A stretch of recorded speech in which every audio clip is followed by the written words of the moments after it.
Hi all, welcome to I plus. ഞാൻ വിഷ്ണു പുഷ്പരാജ്. അപ്പം നമ്മൾ ഇന്നത്തെ ക്ലാസ്സിൽ ഡിസ്കസ് ചെയ്യുന്നത് പ്രീവിയസ് ഇയർ ക്വസ്റ്റ്യൻ പേപ്പറാണ്. ഇപ്പോൾ CSEB ആയിട്ടും കേരള PSC ഒക്കെ ആയിട്ട് ബന്ധപ്പെട്ട ചില PYQs ആണ് നമ്മൾ ഇന്നത്തെ ക്ലാസ്സിൽ ഡിസ്കസ് ചെയ്യുന്നത്. അപ്പോൾ PYQയും അതുമായിട്ട് ബന്ധപ്പെട്ട കുറച്ച് കാര്യങ്ങൾ നമുക്ക് ഡിസ്കസ് ചെയ്ത് പോകാം കേട്ടോ. Okay,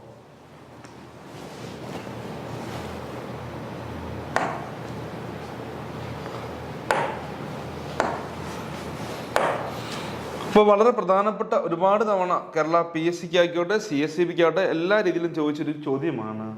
A smaller general body constituted under section 27(2) അല്ലേ, section 27 subsection 2 of the cases act 1969 is called option A representative general body, option B annual general body, option C special general body and option D last general body.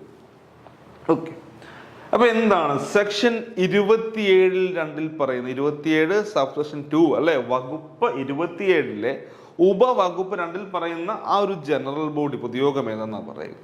നമുക്ക് നോക്കിയാലോ. Option A പറയുന്നു representative general body, option B annual general body, option C special general body and option D last general body. അതിന്റെ answer ഏതാ വരിക? ഏതാ answer വരിക? Representative general ബോഡിയാണ് അല്ലേ. Representative general body. ഇപ്പൊ റെപ്രസെന്റേറ്റീവ് ജനറൽ ബോഡി എന്ന് പറഞ്ഞ എന്താണ്? പ്രാതിനിധ്യ പൊതുയോഗം എന്ന് പറയും. ഓക്കെ, റെപ്രസെന്റേഷൻ കുറെ ആൾക്കാർ റെപ്രസെന്റ് ചെയ്ത് വരും എന്ന് ഓർത്ത് വെച്ചാൽ മതി അല്ലെ. പ്രാതിനിധ്യ പൊതുയോഗം. അതിനു മുൻപായിട്ട് സെക്ഷൻ, ഇപ്പൊ ഇതിന്റെ ആൻസർ ഓർത്ത് വെക്കുക. ഏതാണ്? റെപ്രസെന്റേറ്റീവ് ജനറൽ ബോഡിയാണ് കേട്ടോ, റെപ്രസെന്റേറ്റീവ് ജനറൽ ബോഡി.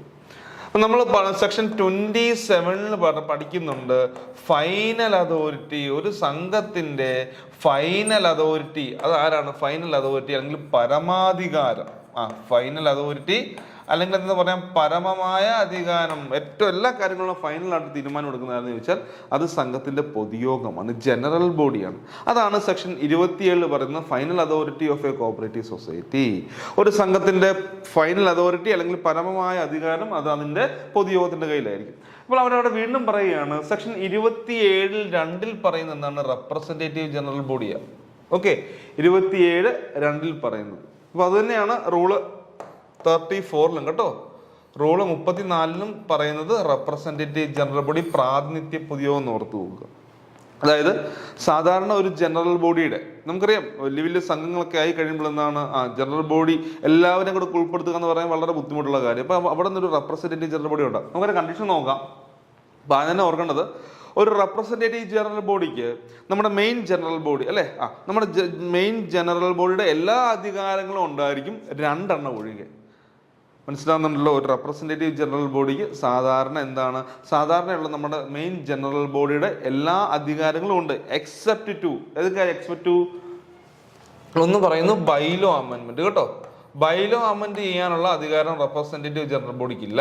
രണ്ടാമത് എലക്ഷൻ ടു ദ കമ്മിറ്റി, കമ്മിറ്റിയുടെ എലക്ഷൻ നടത്താനുള്ള അധികാരവും ആർക്കില്ല? റെപ്രസെന്റേറ്റീവ് ജനറൽ ബോഡിക്കും ഇല്ല. അപ്പം ഈ ബൈലോ അമെന്റ്മെന്റും അല്ലെ എന്താണ്? ഉപവകുപ്പ് ഭേദഗതി എന്ന് പറയും. ഓക്കെ, സോറി, എന്താണ്? ഉപനിബന്ധന. ഉപവകുപ്പ് എന്ന് പറഞ്ഞ സബ്സെക്ഷൻ ആണ്. ബൈലോ എന്ന് പറഞ്ഞാൽ ഉപനിബന്ധന. ഉപനിബന്ധനയുടെ ഭേദഗതി ചെയ്യാനുള്ള അധികാരം റെപ്രസെന്റേറ്റീവ് ജനറൽ ബോഡിക്ക് ഇല്ല. അതുപോലെ തന്നെ കമ്മിറ്റിയിലേക്ക് ഇലക്ഷൻ നടത്താനുള്ള അധികാരവും ആർക്കില്ല? റെപ്രസെന്റേറ്റീവ് ജനറൽ ബോഡിക്കും ഇല്ല. ഇനി ഇവിടെ കുറച്ച് കണ്ടീഷൻ പറയുന്നുണ്ട്. അപ്പൊ നിങ്ങൾ ഓർക്കണം, സെക്ഷൻ 27(2) റൂള് 34 റെപ്രസെന്റേറ്റീവ് ജനറൽ ബോഡിയെ പറ്റി എന്ത് ചെയ്യുക പറയുന്നതെന്ന് ഓർത്ത് നോക്കുക. അപ്പൊ ഇവിടെ പറയുന്നുണ്ട് എല്ലാ സംഘം എന്താണ്, നമ്മുടെ കേരളത്തിലുള്ള എല്ലാ സംഘങ്ങൾക്കും റെപ്രസെന്റേറ്റീവ് ജനറൽ ബോഡി കോൺസ്റ്റിറ്റ്യൂട്ട് ചെയ്യാൻ പറ്റില്ലെന്ന് ഓർത്ത് വെച്ചു. എന്താണ് പറയുക? കേരളത്തിലെ എല്ലാ സംഘങ്ങൾക്കും റെപ്രസെന്റേറ്റീവ് ജനറൽ ബോഡി കോൺസ്റ്റിറ്റ്യൂട്ട് ചെയ്യാൻ പറ്റില്ല. അപ്പോൾ എങ്ങനെയുള്ള സംഘങ്ങൾക്ക് മാത്രമേ റെപ്രസെന്റേറ്റീവ് ജനറൽ ബോഡി കോൺസ്റ്റിറ്റ്യൂട്ട് ചെയ്യാം എന്ന് നമുക്ക് നോക്കാം. 2 കണ്ടീഷൻ പാലിക്കണം. അതിൽ ഒന്നാമത്തെ കണ്ടീഷൻ പറയാണ് പ്രവർത്തന പരിധി അല്ലെ, സംഘത്തിന്റെ ഏരിയ ഓഫ് ഓപ്പറേഷൻ അല്ലെങ്കിൽ പ്രവർത്തന പരിധി. മനസ്സിലാക്കണേ, സംഘത്തിന്റെ ഏരിയ ഓഫ് ഓപ്പറേഷൻ അല്ലെങ്കിൽ എന്താ പ്രവർത്തന പരിധി ഇന്ന് എന്തായിരിക്കണം? 1 or more than 1 താലൂക്ക്, ഒന്നോ അതിലധികമോ താലൂക്കിൽ പ്രവർത്തന പരിധി ഉണ്ടായിരിക്കണം. ഓർത്ത് വെക്കണം, ഒന്നാമത്തെ കണ്ടീഷൻ എന്താണ്? Area of operation 1 or more than 1 എന്നാണ് കേട്ടോ. അതായത് ഒന്നോ അതിലധികമോ താലൂക്കിൽ പ്രവർത്തന പരിധി ഉണ്ടായിരിക്കണം സംഘത്തിന്. രണ്ടാമത് പറയുകയാണ് അവിടുത്തെ അംഗങ്ങളുടെ എണ്ണം 1000-ൽ കുറയാൻ പാടില്ല. ഓർത്ത് വെക്കണം, അംഗങ്ങളുടെ എണ്ണം എന്താണ്? 1000-ൽ കുറയാൻ പാടില്ല. അതായത് നമ്മൾ പഠിക്കുമ്പോൾ 1000-ൽ കുറയാൻ പാടില്ല, അങ്ങനെ തന്നെ പഠിക്കണം, അല്ലാതെ 1000 നല്ല പഠിക്കുക. ഓക്കെ, അംഗങ്ങളുടെ എണ്ണം 1000-ൽ കുറയാനും പാടില്ല. ആ സംഘത്തിന്റെ പ്രവർത്തന പരിധി എന്ന് പറഞ്ഞാൽ 1-ഓ അതിലധികമോ താലൂക്കിലായിരിക്കുകയും വേണം. ഇപ്പൊ 2 കാര്യങ്ങൾ പഠിച്ചില്ല. ഈ 2 കണ്ടീഷൻസ് പാലിച്ചെങ്കിൽ മാത്രമേ ഒരു സംഘത്തിന് എന്ത് ചെയ്യാൻ പറ്റുള്ളൂ, ഒരു റെപ്രസെന്റേറ്റീവ് ജനറൽ ബോഡി, പ്രാതിനിധ്യ പൊതുയോഗം എന്ത് ചെയ്യാൻ പറ്റുള്ളൂ, കോൺസ്റ്റിറ്റ്യൂട്ട് ചെയ്യാൻ പറ്റുള്ളൂ. ക്ലിയർ അല്ലേ? അപ്പൊ മനസ്സിലാക്കണം കേട്ടോ. പിന്നെ ഇവിടെ പറയുന്നുണ്ട് റെപ്രസെന്റേറ്റീവ് ജനറൽ ബോഡി അംഗങ്ങൾ എങ്ങനെയായിരിക്കണം, മെമ്പേഴ്സ് എങ്ങനെയായിരിക്കണം എന്നും പറയുന്നുണ്ട്. അതായത് ഞാൻ പറഞ്ഞു 1000-ൽ കുറയാൻ പാടില്ല, 1000-ൽ കുറയാൻ പാടില്ല എന്ത്? അംഗങ്ങളുടെ എണ്ണം. അപ്പൊ പറയാണ് 1000-നും 2500-നും ഇടയിലാണെങ്കിൽ ഒരു സംഘത്തിന്റെ അംഗങ്ങളുടെ എണ്ണം 1000-ലും 2500-നും ഇടയിലാണെങ്കിൽ അവിടെ നമ്മൾ കോൺസ്റ്റിറ്റ്യൂട്ട് ചെയ്യുന്ന റെപ്രസെന്റേറ്റീവ് ജനറൽ ബോഡിയുടെ, ഓർത്ത് നോക്കണം, അവിടെ കോൺസ്റ്റിറ്റ്യൂട്ട് ചെയ്യുന്ന റെപ്രസെന്റേറ്റീവ് ജനറൽ ബോഡിയുടെ സ്ട്രെങ്ത് എന്ന് പറഞ്ഞാൽ എത്രയായിരിക്കും? 50 ആയിരിക്കും കേട്ടോ. അവിടെ കോൺസ്റ്റിറ്റ്യൂട്ട് ചെയ്യുന്ന റെപ്രസെന്റേറ്റീവ് ജനറൽ ബോഡിയുടെ സ്ട്രെങ്ത് 50 ആയിരിക്കും. ഇനി അടുത്ത് പറയാണ് 2500-നും, ഓർക്കണം 1000-ലും 2500-നും ഇടയിലാണെങ്കിൽ അവിടുത്തെ റെപ്രസെന്റേറ്റീവ് ജനറൽ ബോഡിയുടെ സ്ട്രെങ്ത് 50 ആണ്. ഇനി 2500-നും 10,000-നും, ഓക്കെ, 2500-നും 10,000-നും ഇടയിലാണെങ്കിൽ അവിടുത്തെ റെപ്രസെന്റേറ്റീവ് ജനറൽ ബോഡിയുടെ എണ്ണം 200 ആയിരിക്കും കേട്ടോ. അപ്പം 1000-നും 2500-നും ഇടയിൽ 50, 2500-നും 10,000-നും ഇടയിലാണെങ്കിൽ എത്രയാണ്? 200. ഇനി പറയുന്നത് 10,000-ന് മുകളിൽ എത്രയാണെങ്കിലും, ഓക്കെ, 10,000-ന് മുകളിൽ എത്രയാണെങ്കിലും എത്രയാണ്? ഓക്കെ, 10,000-ന് മുകളിൽ, ഇപ്പൊ അവിടെ ഇനി ഇത് പറഞ്ഞില്ല, 10,000-ന് മുകളിൽ എത്രയായി ആയിക്കോട്ടെ, അംഗങ്ങളുടെ എണ്ണം 10,000-ന് മുകളിൽ എത്രയായാലും എന്താ പറയുക, അവിടെ 500 ആയിരിക്കും, അത് കൂടാൻ പാടില്ല കേട്ടോ. അപ്പൊ എത്രയാണ്? 1000-നും 2500-നും ഇടയിലാണെങ്കിൽ 50, 2500-നും 10,000-നും ഇടയിലാണെങ്കിൽ 200, ഇനി 10,000-ന് എബോവ് ആണെങ്കിൽ 500 എന്ന് ഓർത്ത് നോക്കുക. ഓക്കെ, ക്ലിയർ ആണെന്ന് ഞാൻ വിചാരിക്കുന്നു.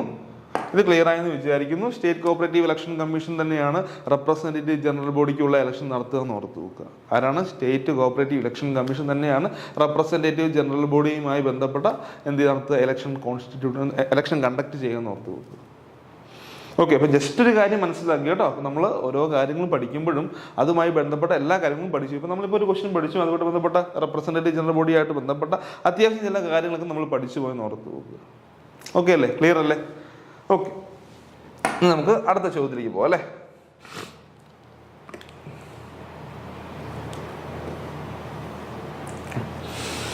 അടുത്ത ചോദ്യമാണ്, which section of the cases act 1969 deals with the voting right of a member? ഒരു അംഗത്തിന്റെ വോട്ടിംഗ് റൈറ്റുമായിട്ട് ബന്ധപ്പെട്ട, വോട്ട് ഓഫ് മെമ്പേഴ്സ് എന്ന് പറയാം, വോട്ട് ഓഫ് മെമ്പേഴ്സുമായിട്ട് ബന്ധപ്പെട്ട സെക്ഷൻ ഏതാണ്? അതിൽ ഓപ്ഷൻ എയിൽ പറയുന്നു 20, ഓപ്ഷൻ ബിയിൽ പറയുന്നു 21, ഓപ്ഷൻ സിയിൽ പറയുന്നു 22 ആൻഡ് ഓപ്ഷൻ ഡിയിൽ പറയുന്നു 23. അപ്പൊ വോട്ടുമായിട്ട് ബന്ധപ്പെട്ട സെക്ഷൻ ഏതാണ്? Which section of the cases act 1969 deals with the voting right of a member? എത്രയാണ്? 20 ആണെന്ന് ഓർത്ത് വെക്കുക കേട്ടോ. 20 ആണ് എന്ന് ഓർത്ത് വെക്കുക. ഓക്കെ, നമ്മുടെ സെക്ഷൻ 20-ലാണ് പറയുക. ഒരു വ്യക്തി സെക്ഷൻ 20-ലാണ് പറയുക. ഒരു വ്യക്തിക്ക് എത്ര വോട്ടാണ്? നമ്മൾ ഫോളോ ചെയ്യുന്ന പ്രിൻസിപ്പിൾ 1 man 1 vote പ്രിൻസിപ്പിൾ കേട്ടോ. 1 man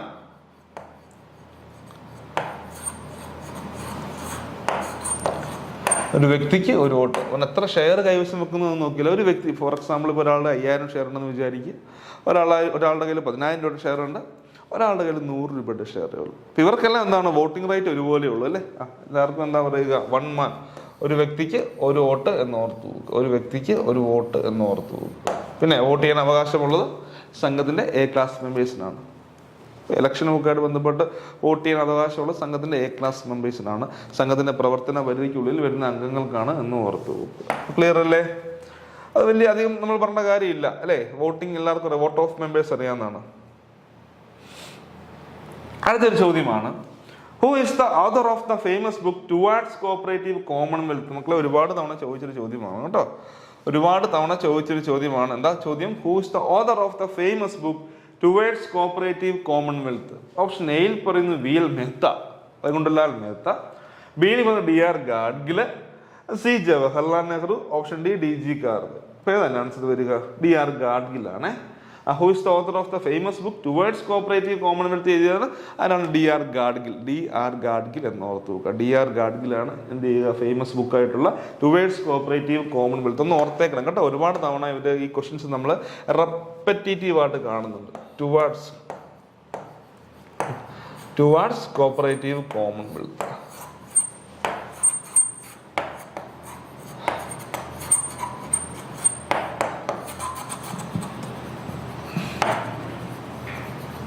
ഓർത്തേക്കണം കേട്ടോ. ടുവേർഡ്സ് കോപ്പറേറ്റീവ് കോമൺവെൽത്ത് ഒന്ന് നോട്ട് ചെയ്തേക്കുക. ഓക്കെ, അടുത്ത വളരെ ഫേമസ് ആയിട്ടുള്ള ഒരു ക്വസ്റ്റ്യൻ ആണല്ലേ. Rochdale pioneers started their store with a share capital of. അപ്പം റോക്കഡൈൽസ് നമ്മുടെ എന്താണ് സഹകരണവുമായി ബന്ധപ്പെട്ട ചരിത്രത്തിൽ, ഹിസ്റ്ററി ഓഫ് കോപ്പറേറ്റീവ് മൂവ്മെന്റ്, ഇന്ത്യയിലെ അല്ല ലോകത്തിലെ തന്നെ സഹകരണവുമായി ബന്ധപ്പെട്ട ചരിത്രത്തിൽ വളരെ പ്രാധാന്യം അർഹിക്കുന്ന, അല്ലെങ്കിൽ നമ്മളെല്ലാവരും അറിഞ്ഞിരിക്കേണ്ട ഏറ്റവും പ്രധാനപ്പെട്ട ഒരു സ്റ്റോർ മൂവ്മെന്റ് ഒക്കെ പഠിച്ചിട്ടുണ്ടല്ലേ. അവരുമായിട്ട് ബന്ധപ്പെട്ട ഏറ്റവും പ്രധാനപ്പെട്ട ഒരു എന്താ പറയുക, ഒരു ഓർഗനൈസേഷൻ എന്നല്ല, ഒരു കുറച്ച് ആൾക്കാരാണെന്ന് ഓർക്കാം അല്ലെ. റോക്കഡൈൽ പൈനിയേഴ്സ് ഇക്വിറ്റബിൾ സൊസൈറ്റി, ആ ഒരു സംഘം. റബ്സിനെ പറ്റി അറിയത്തില്ലാത്ത ആരും ഉണ്ടാവാൻ പാടില്ല. സഹകരണ മേഖലയിൽ എക്സാം പരീക്ഷയ്ക്ക് പഠിക്കുന്ന എല്ലാ വിദ്യാർത്ഥികളും റബ്സ് എന്താണെന്ന് അറിയണം. ഏത് ഉറക്കത്തിൽ ചോദിച്ചാലും നമ്മൾ എന്താണ് പറയാൻ ബാധ്യസ്ഥനാണ് കേട്ടോ. റബ്സ് ആണ്. ഇപ്പൊ Rochdale pioneer started their store with a share capital of. ഇപ്പൊ എത്ര രൂപ ഷെയർ ക്യാപിറ്റൽ മൂലധനം കൊണ്ടാണ് അവരുടെ സ്റ്റോർ സ്റ്റാർട്ട് ചെയ്തത്? ഓപ്ഷൻ എയിൽ പറയുന്നു 28 പൗണ്ട്. ഓപ്ഷൻ ബിയിൽ പറയുന്നു എത്രയാണ്? $280. ഇനി ഓപ്ഷൻ സിയിൽ പറയുന്നു $28 ആൻഡ് ഓപ്ഷൻ ഡിയിൽ പറയുന്നു 100 പൗണ്ട്സ്. ഏത് ആൻസർ വരിക? Rochdale pioneers started their store with a share capital of. Answer 28 pound അല്ലേ. 28 പൗണ്ട്. 27 എത്ര പേരായിരുന്നു അപ്പൊ ഇത് സ്റ്റാർട്ട് ചെയ്ത്? 28 മെമ്പേഴ്സ്, 28 ഫ്ലാനൽ വീവേഴ്സ് എന്നാ പഠിക്കുക. അപ്പൊ ഇതിന്റെ ആൻസർ 28 പൗണ്ട് ആകട്ടോ കുട്ടികളെ. 28 പൗണ്ട് ആണ്. അപ്പൊ 28 ഫ്ലാനൽ വീവേഴ്സ് തന്നെ ഓർത്ത് വെക്കണം കേട്ടോ. 28 ഫ്ലാനൽ വീവേഴ്സ്, 28 ഫ്ലാനൽ വീവേഴ്സ് എന്ന് ഓർത്ത് വെക്കുക.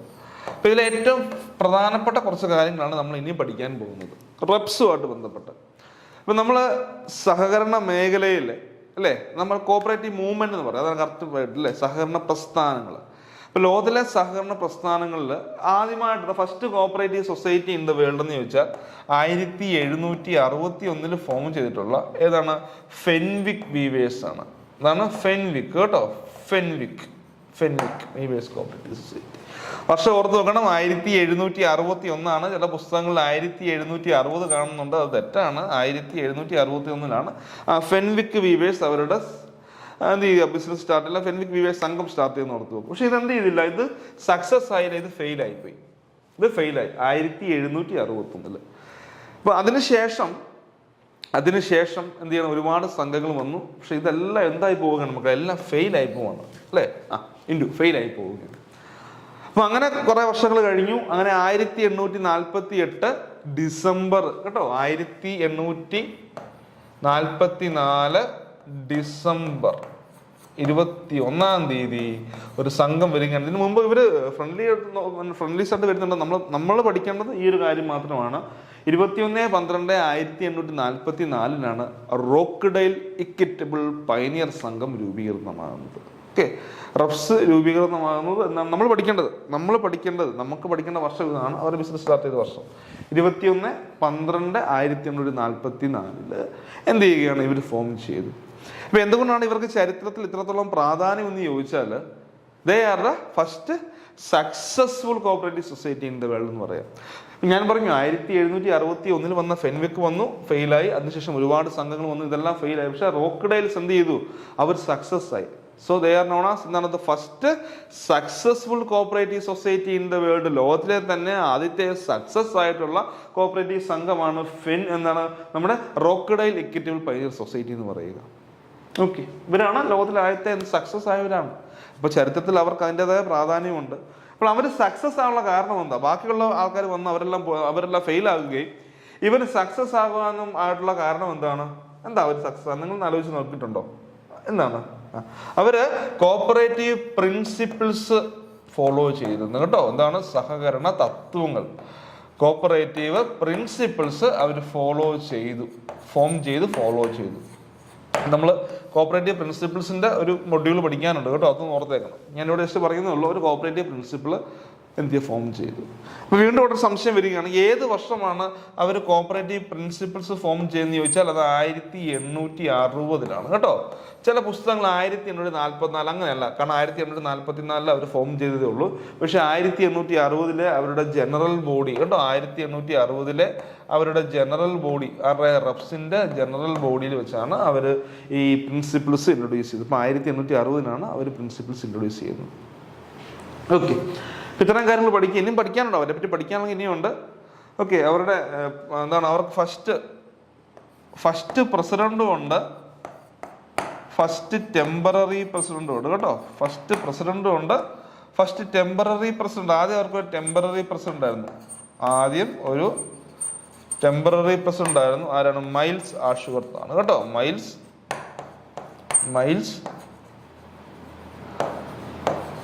മൈൽസ് ആഷ്വർത്ത് ആയിരുന്നു അവരുടെ ആദ്യത്തെ ടെമ്പററി പ്രസിഡന്റ്. ഇനി അവർ ഫസ്റ്റ് പ്രസിഡന്റ് അല്ലേ, ഫസ്റ്റ് പ്രസിഡന്റ് എന്ന് പറഞ്ഞാൽ പെർമനന്റ് ആയിട്ടുള്ള പ്രസിഡന്റ്, അല്ലെങ്കിൽ നമ്മൾ എക്സാം പോയിന്റ് ഓഫ് വ്യൂവിൽ അവരുടെ ഫസ്റ്റ് പ്രസിഡന്റ് എന്ന് പറഞ്ഞാൽ ചാൾസ് സൗർ ആണ് കേട്ടോ.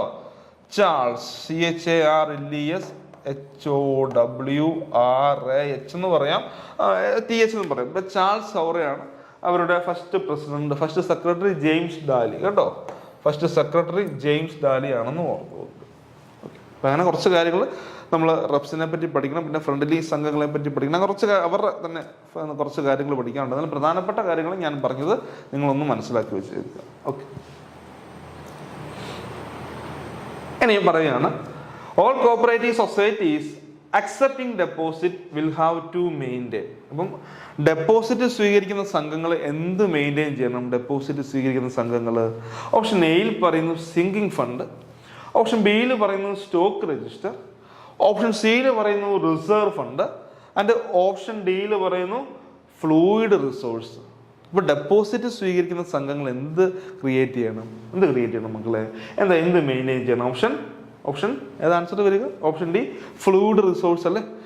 നമുക്കറിയാം നിലവിലെ സാഹചര്യത്തിൽ 20% നമ്മൾ ഫ്ലൂയിഡ് ആയിട്ട് കീപ്പ് ചെയ്യണം. ഫോർ എക്സാമ്പിൾ 100 കോടി ഒരു സംഘത്തിന് ഡെപ്പോസിറ്റ് ഉണ്ടെങ്കിൽ അതിലെ 20 കോടി നമ്മൾ തരള ധനം എന്നൊക്കെ പറയും. ഓക്കെ, നമ്മൾ അതായത് ഫ്ലൂയിഡ് ആയിട്ട് സൂക്ഷിക്കണം, പെട്ടെന്ന് ക്യാഷ് ആക്കി മാറ്റാൻ പറ്റുന്ന രീതിയിൽ.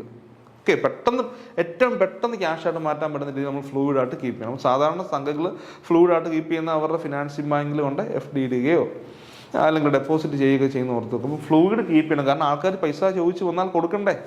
100 കോടി കിട്ടി, 100 കോടിയും കൊണ്ട് ലോൺ കൊടുത്തു, 100 കോടി ഡെപ്പോസിറ്റ് ഉണ്ട്, 100 ലോൺ കൊടുത്തു. ആരെങ്കിലും ആവശ്യത്തിന് ഡെപ്പോസിറ്റ് ഡെപ്പോസിറ്റ് റിലീസ് ചെയ്യാൻ വരികയാണ് അല്ലേ, ഡെപ്പോസിറ്റിൻ്റെ സർട്ടിഫിക്കറ്റ് ഉണ്ട്, എനിക്ക് എൻ്റെ പൈസ തരണമെന്ന് ഒരാൾ പറഞ്ഞാൽ പോയിട്ട് അടുത്ത ദിവസം വരാനോ അല്ലെങ്കിൽ നാളെ വരാനോ അല്ലെങ്കിൽ പോയിട്ട് അടുത്ത ആഴ്ച വരാനോ ഒക്കെ പറഞ്ഞാൽ, അതായത് അവർ ഡിമാൻഡ് ചെയ്യുമ്പോൾ പണം കൊടുക്കാൻ പറ്റുന്നില്ല എന്നുണ്ടെങ്കിൽ സംഘം പൊളിഞ്ഞു എന്നാണ്. സംഘം പൊട്ടി. അപ്പം തന്നെ ആൾക്കാർ പറഞ്ഞു നടക്കും, അയ്യോ ഞാൻ പൈസ യൂസ് ചെയ്തിട്ട് പൈസ കിട്ടിയില്ല, സംഘം പൊട്ടി എന്ന് പറഞ്ഞ് നടക്കില്ലേ. അതുകൊണ്ട് തന്നെ നമ്മൾ ഓർത്ത് വെക്കണം, ഡെപ്പോസിറ്റ് സ്വീകരിക്കുന്ന സംഘങ്ങൾ എന്ത് ചെയ്യണം? അവർ ഫ്ലൂയിഡ് റിസോഴ്സ് കീപ്പ് ചെയ്യണം കേട്ടോ. ഫ്ലൂയിഡ് റിസോഴ്സ് കീപ്പ് ചെയ്യണം എന്ന് ഓർത്ത് വെക്കുക. Option A sinking fund, option B stock register, option C reserve fund, and option D fluid resource. സംഘം ഫ്ലൂയിഡ് റിസോഴ്സ് കീപ്പ് ചെയ്യണം. അപ്പം നിങ്ങൾക്ക് മനസ്സിലായെന്ന് ഞാൻ വിചാരിക്കുന്നു. നമ്മൾ 5 ക്വസ്റ്റിന് വളരെ പ്രധാനപ്പെട്ട 5 ചോദ്യങ്ങളാണ് നമ്മൾ ഡിസ്കസ് ചെയ്തത്. അടുത്ത സീരീസിൽ നമുക്ക് അടുത്ത 5 ചോദ്യമായിട്ട് കാണാം. Okay, thank you.